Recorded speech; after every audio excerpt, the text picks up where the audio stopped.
Review of Chicago Fire Season 14 Episode 13.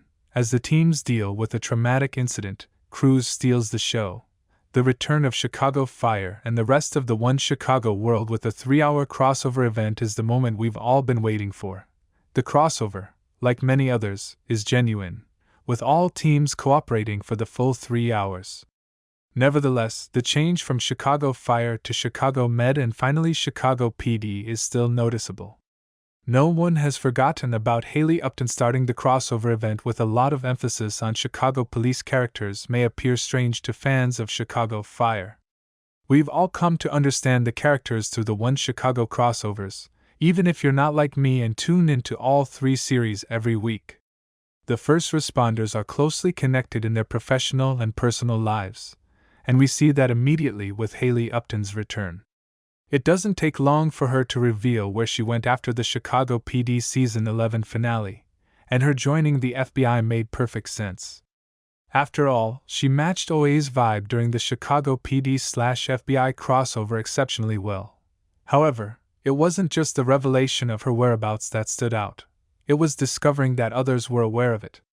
Mouch quickly pointed out that she has advanced in her career, and he has also been attentive to Mouch's progress. This brief exchange serves as a reminder that these people have grown to be like family over the years. I was also pleased to see Mouch and Kid there, demonstrating to Pascal that they were already familiar with Upton. If someone like Vasquez had conducted the meet and greet, it would have eliminated a great deal of needless explanation. Upton immediately demonstrated why she joined the FBI by taking charge of the situation while simultaneously listening to what the other adults in the room had to say. Although it's always unfortunate when someone else takes up a case, Upton is aware that there aren't always options. She recognizes and respects the chain of command throughout this episode, but it doesn't mean she won't try to get around the superiors. The best method to get around it all? What if we went to see Voight? Knowing that Voight and his team are the most qualified investigators, she completely involves intelligence in the matter. Would I have loved to see Atwater and Burgess together again? Perhaps, but I don't believe it was necessary for the show. Furthermore, Upton wasn't particularly close to the others. Halstead and Voight were the only people involved. Cruz and Severide broke my heart. It is intended for the case to be unclear from the start in order to facilitate a larger inquiry that encompasses all of the universe's shows. It is obvious that something has gone wrong when a plane arrives on autopilot. The fact that it lands safely indicates that something went wrong rather than a hijacker taking control. On that plane, nobody was ready for what they were going to witness. You can practice a variety of scenarios, but you can't become ready to deal with 188 dead passengers. Cruz, Severide, and other people who were aboard that plane give us a glimpse of the aftermath. I love that no one condemned them for being shocked, and there was no shame in it. Kid made it obvious to Macy that she would be shaken by what she was simply hearing, even if she had to act tough. Cruz, who steals the hour, is far more unsettled than Severide, and I believe that experience and recent events are partly to blame. Cruz is a parent, but they have both witnessed horrible things. Although Cruz doesn't initially express it, you can tell that he is considering his family, even if Severide has fostered. As he observes everyone on the plane, you can tell that he is thinking about his family. Luckily, he was not the one who ascended the aircraft. Cruz and others had to disembark and go through decontamination after learning it was a hazardous scenario. Severide was the one who put on squad's makeshift hazmat gear in order to A. assess the gravity of the issue, and B. obtain the black box that would provide a retrospective of what transpired. He passed the baby in arms, the boy with his headphones around his neck, and the old couple holding hands. We were able to experience what Severide was probably feeling as he came along the aisle because Chicago Fire went above and above with the sound of what those folks were probably making while on the plane. As I consider this episode, I don't think the shiver will go away for a very long time, and it follows Severide the entire time. To be honest, I'm not sure I'll be able to board a plane without worrying about the moment, just like I did with the Final Destination movies. It won't prevent me from boarding the aircraft, but it will play in the back of my mind because it was so skillfully done both visually and orally. The fact that Severide doesn't keep it to himself, however, is my favorite aspect of him. He lets Kid in on his innermost feelings and ideas. Severide would have bottled this up till it blew up a few seasons ago. He opened up to Kid, which demonstrates how far this couple has come and gives me optimism that they will be able to stay together. Severide is compelled to investigate the matter because of everything he has witnessed. We've all grown to love and know Severide, and he needs to know who did it so they can pay doubt a few thought-provoking moments. Despite everything that went well, there were a few scenes in the first hour of the One Chicago crossover that detracted from the narrative. The first involved Violet and Novak riding in the ambulance with hardly any personal protective equipment. What was the purpose of that facial shield? The paramedics take the lone survivor in hardly anything, even though Severide just got dressed in squad's hazmat gear. They behaved totally irresponsibly because, at the time, they had no notion what the chemical toxin was. The U.S. Marshals' refusal to allow Ombo 61 inside the hospital makes sense. But I will contend that when Violet first requested to enter the ambulance, they ought to have allowed her to do so. It's not as though Violet's exit and subsequent movement into the rear would cause a serious issue. Although waiting was unpleasant, a single patient, or two in this case, because the woman was pregnant, cannot be placed in front of the entire hospital's patient population. I contend that the isolation units ought to have been established promptly so that everyone could enter and go directly to them. It didn't make sense to have such a major delay outside, as everyone was eventually permitted to enter nevertheless. I suppose that in order for the marshals to take action, they had to be compensated. However, let's return to this PPE. Given that Cruz and Cap both experienced negative effects from the chemical when operating the squad engine, Violet and Novak obviously needed more, therefore I don't understand why Pascal didn't make that happen. First responders still need to protect themselves, even though there was a patient. The scene in the morgue was the next one that made me stop watching the show. How were sprinklers absent from a locked room? In the event of a fire, those doors might be closed off because only a firefighter could reopen them. Where wouldn't a sprinkler system be expected? Was the morgue genuinely under the impression that no one would ever be imprisoned there? Lennox maintained her composure, so I'll give her credit. Her military background is the source of that. However, your own nervous system can occasionally be agitated by a circumstance and the panic surrounding you. She may be accustomed to combat zones, but she is unfamiliar with trapped room fires. However, she did what Severide asked and assisted as they awaited Kid's arrival at the mortuary. Then, as it appears that Upton is going to be shot after being struck in the head, Halstead appears out of nowhere. In all honesty, I don't think Halstead's appearance was necessary. Upton's life might have been saved if people had hurried out of the mortuary due to the fire. Halstead and possibly others might have run up the alleyway as a result of that. However, after discovering that Halstead was connected to the same case that initially led Upton to Chicago, it provided me with the Halstead-Upton moment I had been longing for. I really wish the One Chicago crossover teaser hadn't hinted at Upton and Halstead's involvement.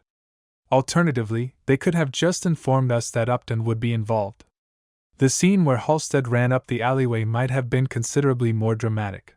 Ultimately, the One Chicago crossover got off to a great start, and felt just like any other Chicago Fire Season 14 hour. Even though there will always be parts of these shows that don't feel quite right in real life, the plot was intriguing enough to warrant further investigation to determine the precise nature of the chemical and whether or not everyone could be spared. Although I don't think it's as fantastic as the 2025 crossover event, this 3-hour film does a wonderful job of bringing together the many first responders, police officers, and medical personnel. I'm looking forward to another one as always.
Please don't forget to like, comment, share, and subscribe for more videos. Thanks for watching.